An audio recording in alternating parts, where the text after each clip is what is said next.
Halo marketers, selamat sore. Jumpa lagi dengan saya Hafiz di program Trending, Trend and Marketing.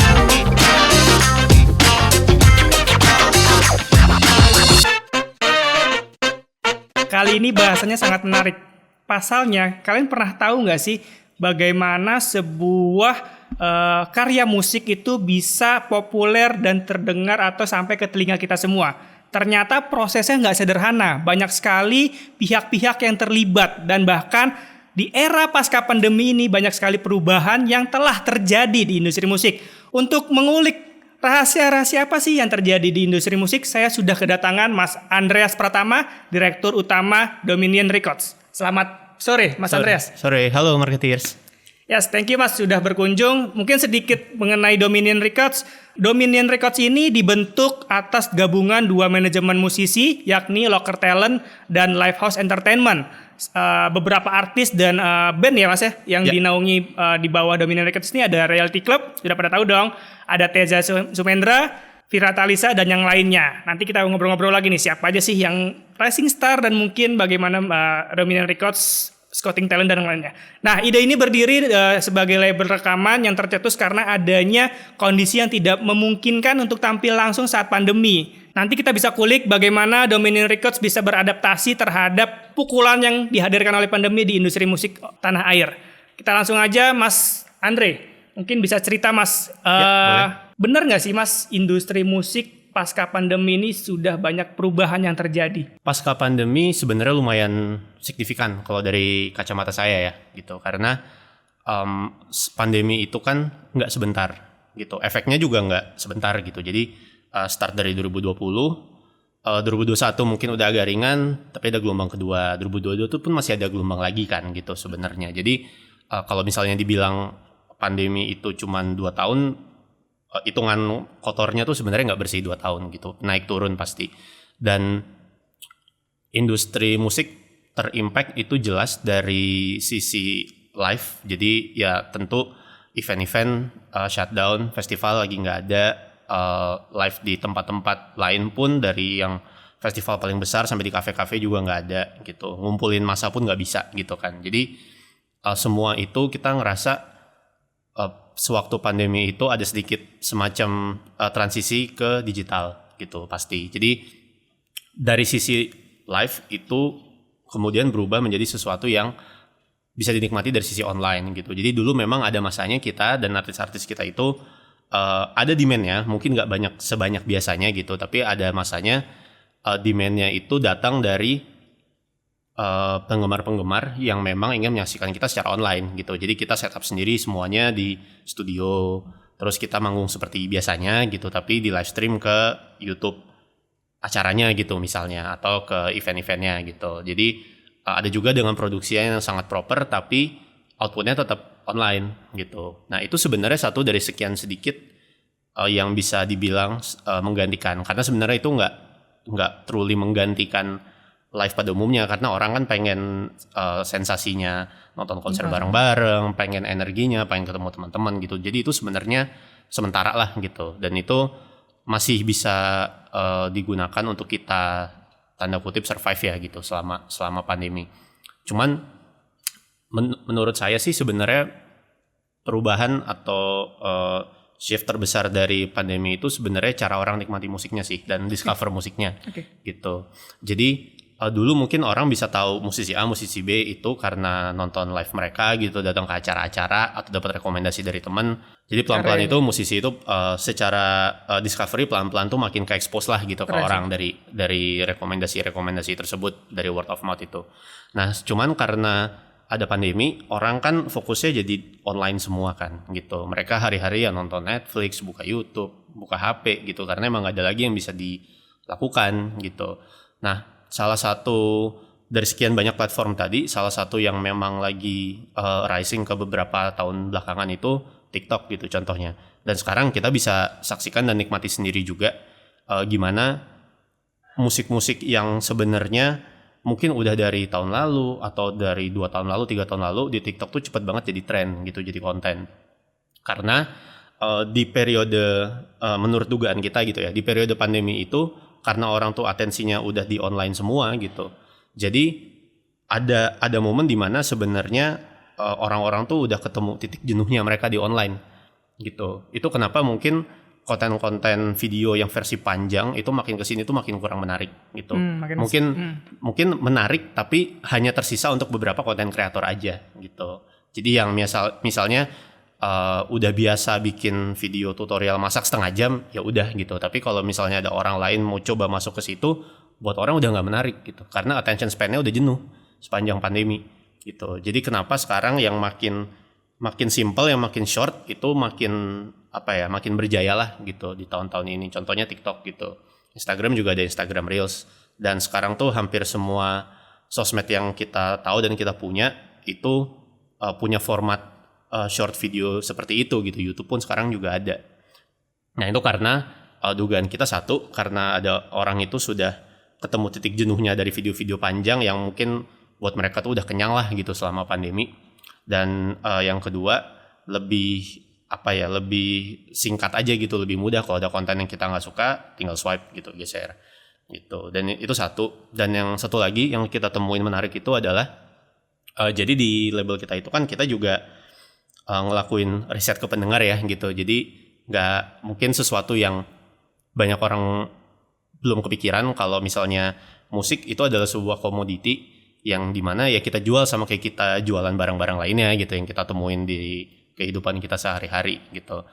Dan of course kalau kita jualan ya pasti kita riset gitu. Dan ada satu riset menarik tentang social media yang kita temukan kalau Gen Z dan seterusnya ini gitu, angkatan yang lebih muda itu sudah tidak tanda kutip malu-malu gitu di social media. Jadi ada levelnya ketika orang tuh di social media hanya sebagai silent reader. Terus makin berkembang ke partisipan gitu, mungkin ikut komen apa segala macam. Sekarang tuh orang udah lebih berani untuk mengekspresikan apa yang mereka lakukan di depan kamera gitu di social media gitu. Itu kenapa short video tuh sekarang lagi naik, karena ya video kan butuh orang yang ngonten kan buat kelihatan gitu. Jadi nggak melulu seperti platform lain yang mungkin hanya teks gitu atau hanya foto yang estetik gitu. Sekarang tuh konten-konten yang lebih tanda kutip lebih receh gitu juga jadi raja nih gitu di sosial media kita. Itu karena orang tuh levelnya yang tadinya cuman silent terus partisipasi, sekarang tuh mereka udah jadi main itemnya sendiri gitu di kontennya mereka. Dan ketika mereka butuh video seperti itu, ketika mereka ingin mengupload video seperti itu, mereka butuh audio, mereka butuh suara, mereka butuh lagu. Dan disitulah fase-fase di mana lagu tuh jadi hal yang vital di platform-platform tersebut, TikTok, Instagram gitu. Jadi jangan heran kalau sekarang ada lagu tuh sebegitu cepatnya viral karena orang tuh butuh lagu untuk konten. Karena mereka sekarang udah nggak partisipan, mereka kreatornya gitu. Artinya sekarang ini selain ingin melihat tapi juga ingin dilihat ya orang-orang. Betul. Meskipun yang kita nggak tahu kadang mereka pakai second account atau pakai anonim account gitu ya. Tapi dari kondisi atau shifting kebiasaan konsumen yang mungkin dalam 4 tahun terakhir ini cukup cepat ya. Pada akhirnya akan mendorong juga nggak sih Mas perubahan bisnis model yang dijalani oleh sebuah label musik? Oke. Kalau bisnis model mungkin lebih dari sisi marketingnya gitu. Jadi kalau di label rekaman kita ada sisi, ya kalau boleh saya singkat, ada sisi produksi, tentu gimana kita membuat sebuah lagu, ada sisi di mana kita ya jualannya gitu. Jadi mungkin nanti lebih ke gimana cara kita approach tanda kutip jualannya ini ke pendengar gitu. Karena musik itu kan sebagus-bagusnya musik harus didengerin orang dulu biar orang tuh bisa tahu itu bagus atau enggak buat mereka ya gitu. Jadi sekarang itu kolamnya tuh udah berubah gitu. Tahun 90-an kolamnya tuh ada di toko CD. Gitu kan, toko musik. 2000-an tuh kolamnya ada di TV gitu kan. 2010-an itu di streaming platforms, 2020-an itu di social media gitu. Jadi mungkin kalau misalnya ada musisi atau artis dia banyak promosi atau banyak bikin konten di social media, ya di satu sisi sebagai orang yang lihat jangan dikira itu ikut-ikutan, tapi emang ya kolamnya di sana gitu, kita nggak bisa ngapa-ngapain lagi gitu. Jadi shiftnya ya di sana. Ya. Bener, jadi memang ya beda zaman, beda cara mainnya aja gitu. Emang sekarang masyarakat kolamnya di sana ya, kalau kita mau engage sama mereka ya lewat situ. Macam situ ya. Gitu. Jadi bukan yang kayak mungkin kan ada kadang-kadang ada kesan kayak artis ini jadi sering main TikTok pasti disuruh labelnya, bukan masalah itu sebenarnya gitu. Tapi karena memang medan perangnya di sana gitu. Jadi nggak mungkin kita abandon gitu kan. Pasti kita ikutin gitu. Dulu kalau nggak salah tuh saya nggak tahu, saya lupa ngutip dari siapa, cuma ada beberapa pengamat musik yang mengatakan bahwa sebuah musik bagus agar bisa populer tuh harus terus didengar. Terus didengar. Makanya dulu mungkin ya banyak banget orang yang berebut untuk dapat airing time di radio, tampil di mana-mana gitu, agar karyanya yang bagus ini bisa didengar terus hingga akhirnya populer. Nah, hal ini terjadi juga nggak sih, mungkin di era sekarang mungkin nggak tahu deh, radio kayaknya masih kembali hidup kembali, terus mungkin juga banyak banget artis-artis yang mengambil posisi pakai musik gua dong di konten TikTok lu misal gitu. Ada fenomena baru nggak yang terjadi saat ini? Selain yang tadi saya jelasin sih sebenarnya belum terlalu banyak. Sebenarnya kalau kita ngelihatnya gini, kita nggak ngelihat ada satu channel yang benar-benar mati, dalam tanda kutip mati gitu. Jadi mungkin ada orang bilang sekarang radio udah mati, menurut kita sih enggak. Karena sekarang tuh beda channel tuh udah beda fungsi sebetulnya gitu. Karena sekarang kan zaman ini tuh is a matter of preference. Orang tuh bisa attach secara emosional akan sesuatu tuh karena dia merasa dibeli pilihan gitu. Jadi kayak misalnya orang nonton Netflix, ya dia bisa pilih dari kategori sebanyak itu dia mau nonton gitu, instead of harus nonton ke bioskop minggunya ada apa ya, ada yang bagus apa enggak gitu. Jadi kayak sekarang tuh eranya tuh era preferensi gitu. Kita denger lagu di portal streaming, kita juga bisa milih mau dengerin siapa, terlepas si artis ini tuh CD-nya ada di toko CD atau enggak gitu. Kalau dulu kan nggak mungkin kan, kita datang kita lihat yang ada apa, ya udah itu yang kita dengerin gitu, itu yang kita beli. Nah jadi tetap untuk kalau tadi targetnya adalah misalnya definisinya adalah kalau musik bagus tuh gimana caranya kita bisa dapat satu lagu ini di play berkali-kali sama pendengar gitu segala macam. Sebenarnya ya kita tetap ngejar semuanya gitu. Kalau misalnya kita bisa ke radio, kita harus ke radio gitu. Jadi ibaratnya always on lah gitu. Jadi di sosial media ada, di radio juga ada. Kalau misalnya di channel-channel ya podcast gitu misalnya kayak gini juga ada gitu. Jadi of course kita tetap tackle semuanya gitu, karena sebesar-besarnya channel pasti ada irisan yang nggak ketemu nih gitu pasarnya kan gitu. Jadi siapa kita tetap pasar baru di kita. Betul. Gitu ya? Jadi memang ibaratnya ada piramidanya lah. Jadi mungkin yang paling atas sekarang tuh sosial media, baru nanti misalnya bawahnya berubah-ubah gitu. Jadi sebenarnya kalau menurut kita ya nggak ada yang benar-benar mati, cuman urutan piramidanya aja yang berubah buat kita masuk ke pendengarnya gitu. Nah, Mas Andre, kalau gitu, kalau bagi Dominion Records, petnya tuh kayak apa sih bisa mempopulerkan sebuah karya musik?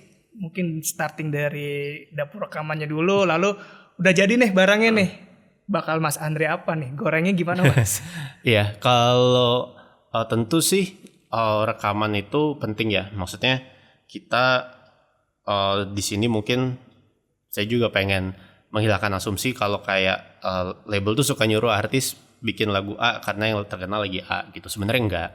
Kalau dari kita tuh kita open sebenarnya dari sisi kreatif artisnya tuh seperti apa, karena menurut kita itu yang penting gitu. Karena kan orang itu suka dengar lagu ketika mereka relate sama lagunya gitu kan.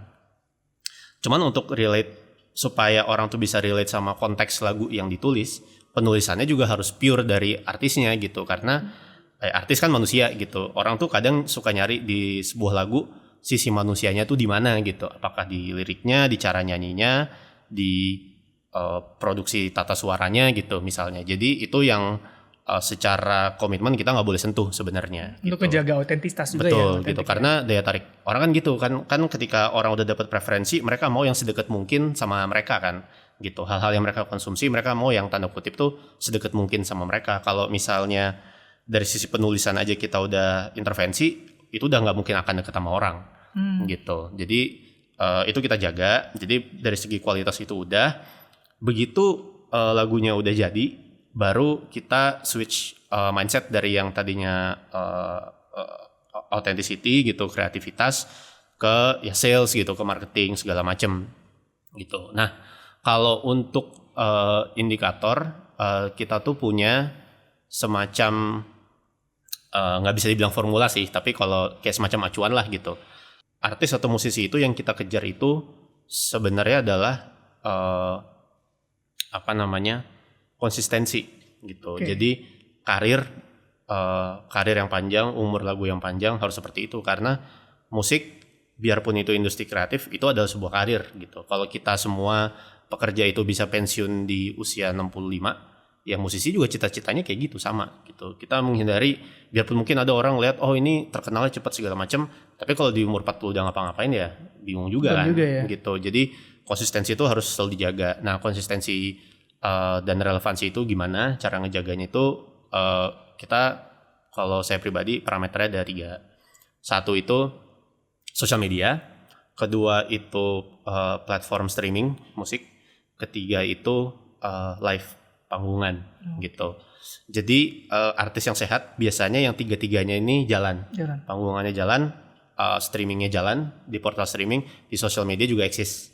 Dan itu yang terus dikejar oleh artis-artis di bawah naungan Dominion Records. Betul, itu yang dari kita lumayan jadi parameter gitu, karena sekarang kan mudah buat artis tuh jadi viral di sosial media gitu. Biasanya then di let's say ada satu artis trending di TikTok gitu ya.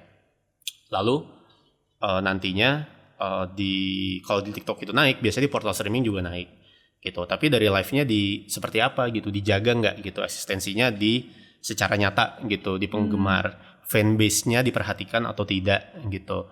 Ada brand yang tertarik nggak untuk tap in dengan artis ini gitu. Itu kan di luar recording dan sosial media tadi, gitu kan. Itu kan di luar itu gitu. Itu suatu yang kadang tuh beberapa musisi tuh nggak kepikiran gitu. Soalnya kalau cuman mengandalkan tren aja, tren itu kan bisa datang 3-4 bulan sekali.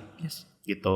Mereka terkenal bulan ini, 4 bulan kemudian ya takdir bisa berkata lain gitu. Jadi live itu tuh penting untuk menjaga keberlangsungan itu sebenarnya. Jadi ibaratnya kalau diibaratkan itu jadi roda ya 3-tiganya muter gitu. Dari live orang bisa discover artis lewat social media, dari social media orang bisa dengar artis lewat streaming platform. Kalau di streaming platform itu demand-nya oke, orang pasti pengen ngelihat artisnya itu live. Jadi itu nyambung terus ya. Betul. Nah itu menurut kita pada perjalanannya emang nggak semua itu segampang itu ya, maksudnya udah ketahuan terus gampang gitu, nggak.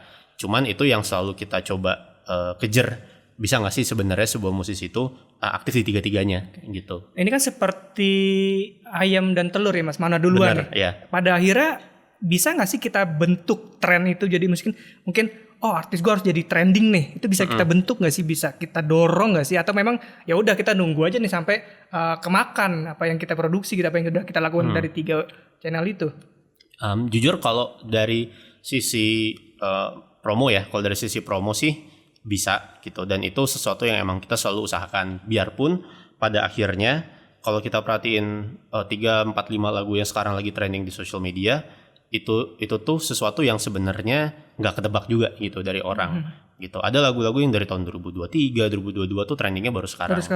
Dan atas alasan apa juga mungkin nggak bisa jawab. Mungkin ada satu konten yang kayaknya relatable banget nih sama lagunya, dipakai orang, terus trennya ngikut gitu. Jadi nggak semua hal itu sebenarnya kita punya kuncinya. At least belum gitu. At least belum karena again ini sesuatu yang baru. Kita butuh understanding, dan ini understandingnya itu sekarang udah nggak di level yang mass, ini di level yang personal, karena it always started with one person sebenarnya. Video itu kan dimulai dari satu orang terus menjalar, bukan yang kayak 5.000 orang bikin video bareng-bareng terus ya kan gitu. Jadi understandingnya tuh sekarang di level yang lebih personal dan emosional gitu. Jadi itu yang gamenya tuh sekarang makin dalam, dari yang mungkin kalau misalnya brand bisa hire influencer, buzzer, KOL segala macam, itu kan effort yang cukup mass ya gitu. Jadi dalam satu campaign launching 5.000 orang ikut, ya udah gitu. Tapi kalau tren itu kan selalu dimulai dari satu orang dan diikutin 5.000 orang lainnya. Nah itu yang kita lagi coba pecahkan gitu. Bisa kebaca nggak sih Mas momentumnya? Wah kira-kira nih udah mulai ke patil nih dalam artian Ya, kalau kita itu dari back end datanya portal streaming music itu kan kita bisa lihat. Jadi kayak apa ya, kayak ngeliat saham aja gitu. Jadi kapan dia kayak ada kelihatan naik, itu biasanya kita langsung cek di social media tuh ada tren apa gitu. Oke, baru abis itu langsung kita dorong lagi. Karena karena kolamnya besar di situ, ya bisa langsung dilihat sebenarnya apa sih ada. Oh, ternyata ada satu account bikin video jalan-jalan, lagunya pakai salah satu lagu kita gitu. Baru nanti kita coba replicate, bisa nggak ini dilakuin dengan secara dari sisi artis atau musisi gitu ya, atau kita coba replicate di level fanbase misalnya gitu. Jadi nanti kalau misalnya udah sedikit ngegulung, nanti ntar tiba-tiba ada lagi misalnya video atau konten yang lebih random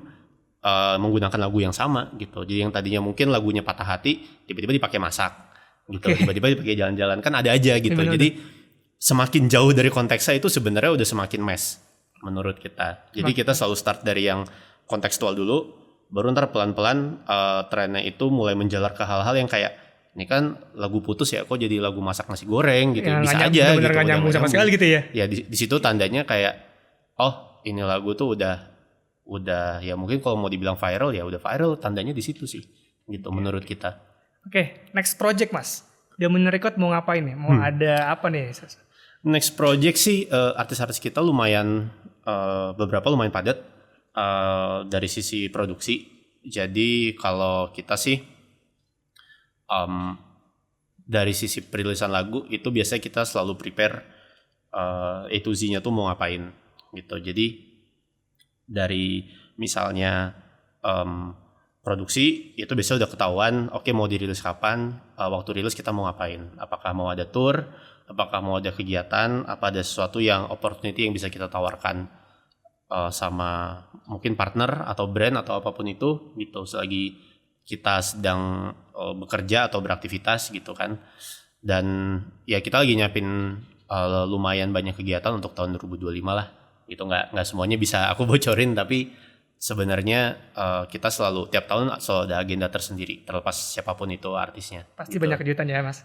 Lumayan. Lumayan. Oke, Marketis sayang banget nih, padahal lagi seru banget kita ngulik bagaimana sih industri musik dan peran label musik itu dalam mungkin mempopulertaskan karya-karya musik dari para musisi, tapi waktu kita terbatas dan itulah tadi perbincangan kita bersama dengan Mas Andreas Pratama, Direktur Utama dari Dominant Records. Sebelum saya tutup, mungkin Mas Andre punya closing statement, mungkin mau ngajak teman-teman atau marketeers ke event terdekat yang akan digelar oleh Dominant Records untuk atau bersama para artis lainnya. Mungkin ini lebih sedikit banyak rangkum dari tadi yang saya sempat cerita. Jadi musik itu tidak serandom yang orang kira. Kita punya tim marketing, kita punya tim sales yang berusaha untuk nge-push musik ini ke khalayak ramai, ke audiens, dan tidak jarang opportunity ini juga jadi gayung bersambut untuk partner-partner klien kita dan brand-brand lain yang ingin bekerja sama dengan kita lah gitu. Karena again, musik itu emosional, itu tidak bisa difabricate dan hanya artis dan fansnya yang punya ikatan itu. Jadi kita terbuka untuk segala macam kerjasama. Bisa cek di Instagram kita @dominionrex. Ya itu aja sih gitu. Oke, menarik sekali. Musik adalah produk emosional. Dan itu tadi obrolan kita bersama dengan Mas Andreas Pratama, Direktur Utama Dominant Records. Marketer semuanya, semoga obrolan kita sore hari ini bisa menginspirasi banyak para marketer. Mungkin di industri lain juga bisa mereplikat apa yang dilakukan oleh para industri musik di tanah air. Saya Hafiz pamit undur diri. Sampai jumpa di episode trending berikutnya. Selamat sore. Thank you Mas Andre. Thank you.